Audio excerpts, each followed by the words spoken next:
going to introduce you, but I thought I'd forgot all about it.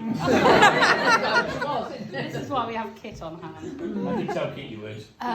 Yeah, so obviously, I thought, shall I speak, shan't I speak? But I thought I had to speak, really. So today I gain a new set of parents, Joan and Fonzie.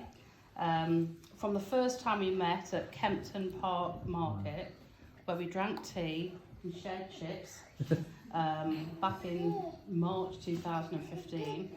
April 20. April. I was welcomed into your family. I feel really lucky to have such lovely, wonderful in-laws. Fonzie with his infinite wisdom and tales from times gone by, who he loves to share with anyone that'll listen. And Joan and I, who love trawling through charity shops and car boot sales, grabbing a bargain or two. Where's Joan? And sharing a glass or a bottle or a case of Carver with. A thank you to both of you for sharing your vast knowledge of allotments, flowers and all things green. Dave and Paula and George and Alex, my new brother and sister-in-law, you've always made me feel really welcome since the day I met you, and I really appreciate that. Hello, Orla. Obviously, a thank you to my lovely new stepchildren and partners, which I have to admit was much more scary meeting them than Joan and Fonzie. Children are by far much greater critics of a parent's potential new partner. Look at me. There's only one person I remember going to your house the first time. We had a barbecue, and Brian abandoned me in the garden. Mate Lauren, where's Lauren? Lauren, a veggie burger. And I was absolutely petrified, but I hadn't needed to worry because I was made to feel welcome straight away. Ben was telling me stories of a trip to Berlin you'd had with Brian, and of course the usual loud, very loud, and even more loud, high-spirited Kelvin spirit. It was okay. And also, pretty much from the outset, the McKelvey children quickly recognised my super cooking skills over Brian. It's the truth.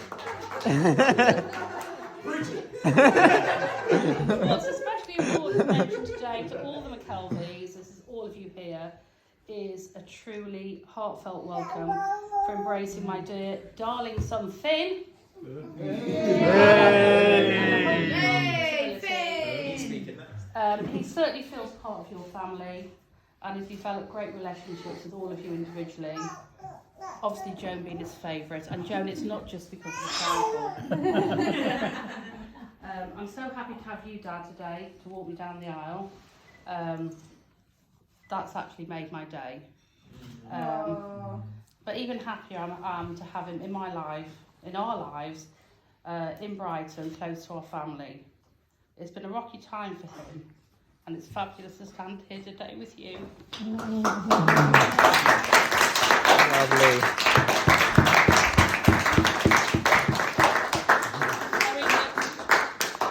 Just knowing that Jerry's free. Jerry's free! And also thank you to my own gorgeous children and partners who I have to admit gave poor Brian I never did, I just said that. you did a thorough interrogation Proper interrogation. when they first met him. Firstly, is he good enough for my mother test? And more importantly, the disability test. Obviously he did. Today he's my husband and a stepdad to my children. I'm really proud of who you become. In fact, Brian and I are proud of all of our children, who we've watched a lot of you develop into fine, independent young adults, making their own way in the world. Thanks, Orla. Thanks, Orla. But a special thanks to Neve and to Ashley for bringing a dear Orla into our lives. She is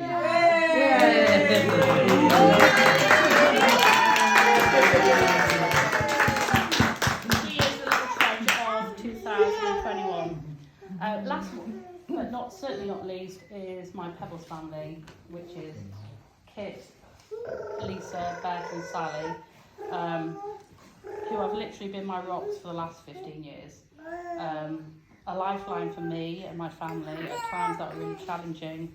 They've supported me through good and bad, the highs and lows, the laughter and tears, which we all know there's been a lot of them. Anyway, there's so many thanks I can make, but I'm going to stop now, so I need some Brian to say. But I've got one more thank you, and this actually is to Neve. Neve? She's on a phone. And this is a thank you to Neve, who in February 2015, Produce that noisy monster. yeah, February 2015, Neve took... Hola. Neve got fed up of me trying to hijack her Tinder account and said, Mum, no, it's about time you went on Tinder. I've been single for 5 years. She said, no, you're going to have your own Tinder account. So I thought, okay, I'll do it. So she set me up an account. Brian now. Here you go. Well, exactly. But anyway, the story of the account is she set me up an account. And it's really weird. I don't know how many of you know Tinder. I'm sure some of you young ones do. Oh, yeah. Swiping left, swiping right. So you put a nice picture of yourself on a couple, and then you've got to write a profile. So at first it was good. Profiles were good. You get a few less ticks. I can't remember which way it was now. Swipe left, swipe right. Swipe right, swipe left. But anyway, yeah, I saw that. So after a while, I did it for a couple of weeks, and then it just got... I was trying to write all these like sort of funny, clever things about myself, and then it got to a stage where it was just like people wanted hookups, and I thought, no, actually, I don't want that. And I sort of thought... That means they want a bit. So,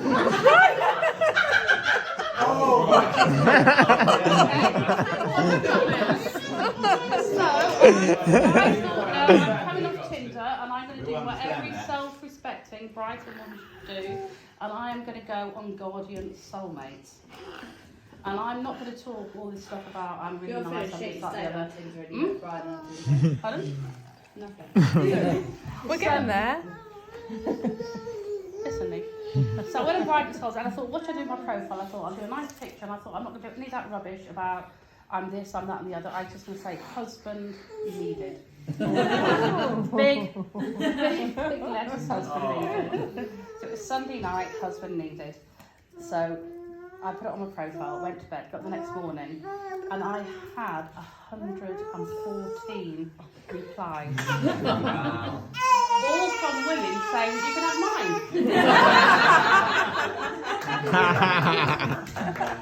The rest is history. But yeah, so finally, I'm finishing now actually. I won't talk too much. A word for my dear husband, Brian. He came into my life nearly 7 years ago and has completely changed it. I thought you to cook. It means more than you could ever realise how special you are. How special I feel standing here as your wife. You are the love of my life. Thank you. My best friend and now my husband. Oh, thank God, I should too. And I want to thank you for a perfect day. Thank you. Thank you for loving me and always being there. Especially this year, which has been one of my most difficult years of my life. Yes. Thank you for sharing my menopause with me over the last month. I know how much you've loved and cherished those menopausal mornings. We've faced and overcome many challenges. And I suppose the only challenges remaining in our lives are in the kitchen, over incessant fishing videos and fabric shops, but I can live with those. And that's on the floor. We laugh together every day, we chat, we joke, support each other, have banter in the kitchen, who is the best cook. Obviously we all know the answer to that. But most of all, we have fun together and love each other's company. Brian is everything I could wish for as a husband. He's warm, he's kind, he's funny, dependable and generous. You're my fellow adventurer, my partner in crime, my rock and my soulmate. I'll always be by your side, as your wife and my best friend. As the old saying goes, grow old along with me, the best is yet to be. So please raise your glasses and join me in a toast, my lovely husband, Brian. Hey.